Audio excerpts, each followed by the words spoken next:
నేను Telugu short film artist అసోసియేషన్కు EC మెంబర్గా పదవికి ఎన్నికైనందులకు కమిటీ సభ్యులందరికీ హృదయపూర్వక ధన్యవాదములు.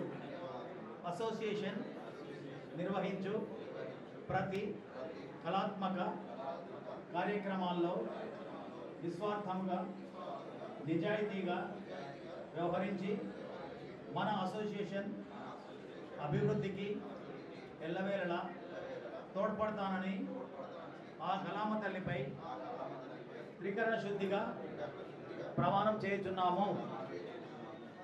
Hearty congratulations to all. ఒకసారి గట్టిగా చప్పట్లు అందరికీ.